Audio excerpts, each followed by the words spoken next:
সুবহি সাদিকের সময় হযরত আমেনা ঘরের মধ্যে একা ছিলেন। হঠাৎ তিনি আকাশের দিক থেকে একটি আওয়াজ শুনতে পেলেন। তিনি ভীত সন্ত্রস্ত হয়ে পড়লেন। কিছুক্ষণ পর তিনি দেখতে পেলেন মোরগের মতো একটি পাখি এসে তার ঘরে ঢুকল। তারপর পাখিটি তার পালক দিয়ে হযরত আমেনার মাথায় স্পর্শ করল। সাথে সাথে হযরত আমেনার ভেতর থেকে সমস্ত ভয় দূর হয়ে গেল এবং তিনি বেশ আরাম বোধ করতে লাগলেন। ঘটনাটি ছিল ৫৭০ খ্রিস্টাব্দের ১২ই রবিউল আওয়াল মাসের রোজ সোমবারের কথা। এরপর সেই পাখিটি হঠাৎ আমেনার মুখে মিষ্টি জাতীয় কিছু খাবার ঢুকিয়ে দিল। অতঃপর পাখিটি আকাশের দিকে উড়ে চলে গেল। হযরত আমেনার ঘর থেকে পাখিটি চলে যাওয়ার পর হঠাৎ একজন যুবক আমেনার ঘরে প্রবেশ করলেন, আর সেই যুবকের হাতে ছিল শরবত। উক্ত যুবক হযরত আমেনার কাছে আসলেন, এসে বললেন, হে আমেনা, আপনি এই শরবতটি পান করুন। যুবকটি তখন আমেনার কাছে গ্লাসটি দিলেন। তখন হযরত আমেনা সেই শরবত পান করলেন। শরবতটি ছিল অত্যন্ত মিষ্টি আর তার রং ছিল দুধের মতো সাদা। হযরত আমেনার শরবত খাওয়া হয়ে গেলে যুবকটি তখন চলে গেলেন। হযরত আমেনা যখন সেই শরবত পান করলেন, সেই সময় একটি জ্যোতি তার থেকে বের হয়ে ঊর্ধ্ব আকাশের দিকে চলে গেল। অতঃপর কয়েকজন সুন্দরী রমণী এসে উপস্থিত হলেন আমেনার কাছে।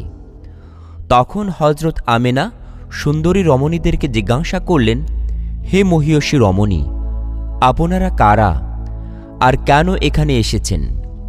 তখন তারা উত্তর দিলেন, আমরা হলাম হযরত হাজেরা, হযরত মরিয়ম, হযরত আসিয়া।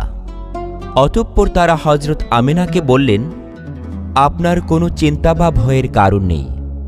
আল্লাহ তাআলার নির্দেশে আমরা আপনার পরিচর্যা করতে এখানে এসেছি। তখন হযরত আমেনা চিন্তামুক্ত হলেন। অতঃপর তিনজন মহীয়সী নারী হযরত আমেনার পরিচর্যা শুরু করলেন। ওই সময় একটি অদৃশ্য আওয়াজ আসল, হে আমেনা, শিশুটিকে মানুষের দৃষ্টির অন্তরালে রাখো। কিছুক্ষণ পরে কয়েকজন সুন্দরী রমণী মেশক, আম্বর এবং অন্যান্য সুগন্ধি দ্রব্য নিয়ে হযরত আমেনার ঘরে প্রবেশ করলেন। এই সময় হযরত আমেনা লক্ষ্য করলেন যে অনেকগুলো পাখি এই ঘরে উড়ে উড়ে বেড়াচ্ছে। এইগুলি পাখি তিনি আগে কখনো দেখেননি। পাখি দেখে হযরত আমেনার চোখ জুড়িয়ে গেল। এমন সুন্দর মনোরম অবস্থার মধ্যে জন্ম নিলেন হযরত মুহাম্মদ সাল্লাল্লাহু আলাইহি ওয়াসাল্লাম এবং ভূমিষ্ঠ হয়ে সেজদায় পড়ে গেলেন আর বলতে লাগলেন, লা ইলাহা ইল্লাল্লাহু মুহাম্মাদুর রাসূলুল্লাহ। হযরত মুহাম্মদ সাল্লাল্লাহু আলাইহি ওয়াসাল্লাম যে রাতে ভূমিষ্ঠ হয়েছিলেন, সেই রাতে হযরত আমেনার ঘরে কোনো প্রদীপ ছিল না।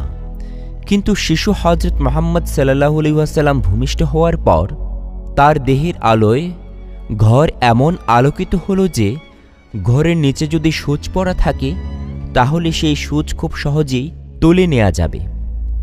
সেই আলোর ছটা এমন উজ্জ্বল ছিল যে তার আলোয় সিরিয়া দেশ পর্যন্ত হযরত আমেনার চোখের সামনে ভেসে উঠল। অতঃপর আকাশ থেকে একটি মেঘ এসে হযরত আমেনার কোল থেকে শিশু মুহাম্মদকে তুলে নিয়ে আকাশের দিকে চলে গেল। এই সময় অদৃশ্য থেকে আওয়াজ আসল, এই শিশুকে পূর্ব পশ্চিম সব এলাকায় ঘুরিয়ে আনো, যাতে করে সারা দুনিয়া এই শিশুর কাছে পরিষ্কার হয়ে যায়। শিশু হযরত মুহাম্মদ সাল্লাল্লাহু আলাইহি ওয়াসাল্লামকে একখণ্ড মেঘ এসে নিয়ে যাওয়ার পর হযরত আমেনা ঘরে একা ছিলেন আর বসে বসে তিনি চিন্তা করতে লাগলেন। হাজার হাজার প্রশ্ন জাগল তার মনে। কিছুক্ষণ পর সেই মেঘ ফিরে আসলো শিশু মুহাম্মদ সাল্লাল্লাহু আলাইহি ওয়াসাল্লামকে নিয়ে, আর হযরত আমেনার কাছে দিয়ে আবার চলে গেল। কিছুক্ষণ পর হযরত আমেনা দেখতে পেলেন সূর্যালোকের মতো সুন্দর চেহারার তিনজন লোক হযরত আমেনার ঘরে আসলেন। তাদের একজনের হাতে ছিল একটি স্বর্ণের লোটা, আরেকজনের হাতে ছিল একটি রেশমি কাপড় দিয়ে ঢাকা একটি আংটি এবং অন্যজনের হাতে ছিল একটি পশমি কাপড়। তাদের মধ্যে প্রথমজন হজরত আমেনার কাছ থেকে শিশু মোহাম্মদকে কোলে তুলে নিলেন আর লোটার পানি দিয়ে গোসল করালেন। অতঃপর দ্বিতীয় ব্যক্তির কাছে নিলেন। তারপর তিনি রেশমি কাপড়ের ভেতর থেকে আংটিটি বের করে তার দুষ্খণ্ডের মাঝখানে একটি চাপ মারলেন। অতঃপর তৃতীয় ব্যক্তি শিশু মোহাম্মদ সাল্লাল্লাহু আলাইহি ওয়াসাল্লামকে নিলেন। তিনি হাতে থাকা পশমি কাপড় দিয়ে ঢেকে দিলেন। তারপর শিশু মোহাম্মদ সাল্লাল্লাহু আলাইহি ওয়াসাল্লামকে হজরত আমেনার কাছে দিয়ে দিলেন। তৃতীয় ব্যক্তিটি শিশু মোহাম্মদের কানে কি যেন বললেন। এইসব কথাগুলো হজরত আমেনা বুঝতে পারলেন না। তবে তিনি যা বুঝতে পারলেন তা হল, হে আল্লাহ রাসূল, আল্লাহ আপনাকে এমন গায়েবী এলেম দান করেছেন যা কাউকেই দেয়া হয়নি। আর আপনার প্রতি শুভ সংবাদ হল যে যারা আপনাকে আল্লাহর নবী মানবে ও আপনার প্রতি ঈমান আনবে তারা আপনার উম্মত হিসাবে গণ্য হবে এবং জাহান্নামের আযাব থেকে মুক্তি পাবে। এদিকে হজরত মুহাম্মদ সাল্লাল্লাহু আলাইহি সাল্লাম এর দাদা আব্দুল মুতালিব তার ঘরে ছিলেন, কিন্তু একটি আওয়াজ শুনে তিনি সাথে সাথেই বেরিয়ে বাহিরে চলে আসলেন।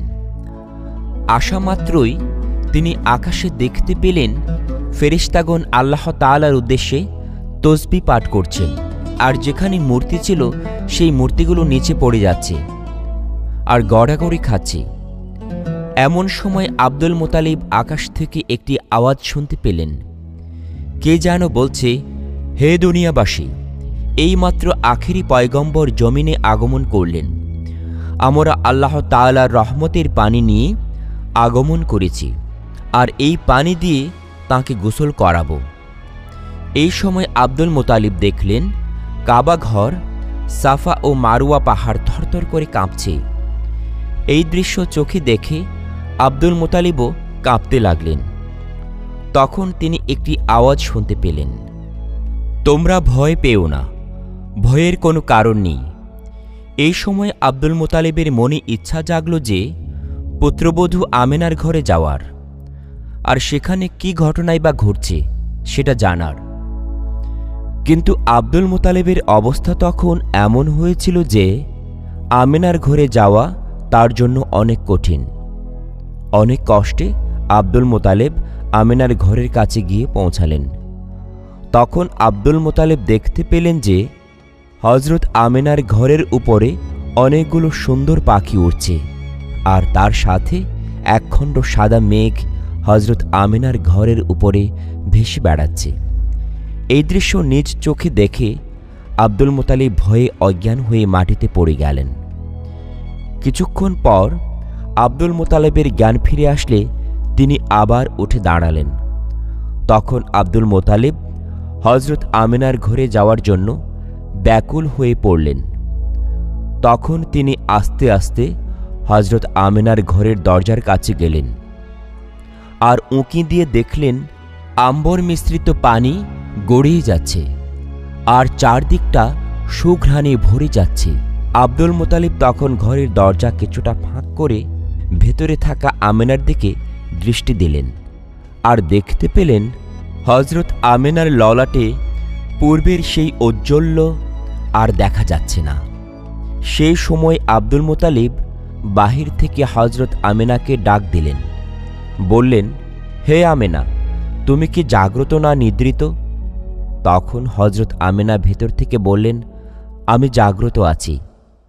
আব্দুল মুতালিব বলেন, তোমার চেহারায় এতদিন যে নূর ছিল তা আজ কোথায়?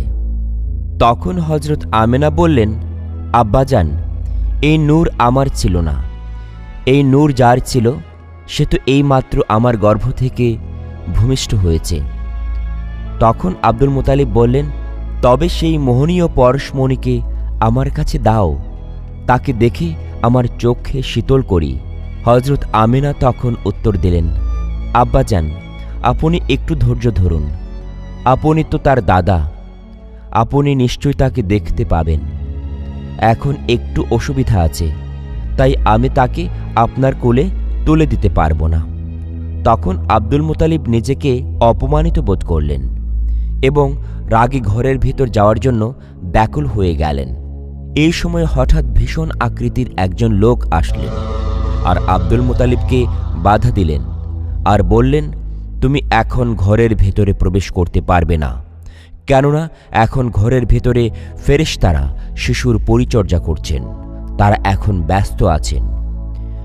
যেই লোক আব্দুল মুতালিবকে বাধা দিলেন তার মতো এমন বড় আকৃতির লোক আব্দুল মুতালিব কখনো দেখেননি, তাই তিনি ভয় পেয়ে ঘরের ভেতরে আর ঢুকলেন না। এই ঘটনা আব্দুল মুতালিব সকলকে জানানোর ইচ্ছা করলেন, কিন্তু তা সম্ভব হল না, কারণ সেই সময় হঠাৎ করে আব্দুল মুতালিবের জবান বন্ধ হয়ে গিয়েছিল এবং একটানা 7 দিন যাবৎ তার মুখ থেকে কোনো কথাই বের হল না। হাদিস শরীফে বর্ণিত আছে, হযরত মুহাম্মদ সাল্লাল্লাহু আলাইহি ওয়াসাল্লাম যেদিন জন্মগ্রহণ করেছিলেন সেদিন দুনিয়াতে যেখানে যত মূর্তি ছিল সব মূর্তি মাটিতে পড়ে আল্লাহকে সেজদা করেছিল। অগ্নিপুজো পারস্যরাজ রাজপ্রসাদের ছাপে নির্মিত 12টি গম্বুজ ভেঙে পড়েছিল। মক্কায় কাফেরদের কাবাঘরে স্থাপিত 307টি মূর্তি পড়ে গিয়েছিল। ওই দিন কোনো বাদশাহীর সিংহাসন বাকি রইল না যে মাটিতে পড়েনি। পূর্ব সীমান্ত থেকে পশ্চিম সীমান্ত পর্যন্ত এমন কোনো জীবজন্তু ছিল না যে যারা হযরত মুহাম্মদ সাল্লাল্লাহু আলাইহি ওয়াসাল্লামের শুভ আগমনে আনন্দিত হয়নি। আলহামদুলিল্লাহ, লা ইলাহা ইল্লাল্লাহু মুহাম্মাদুর রাসূলুল্লাহ সাল্লাল্লাহু আলাইহি ওয়াসাল্লাম।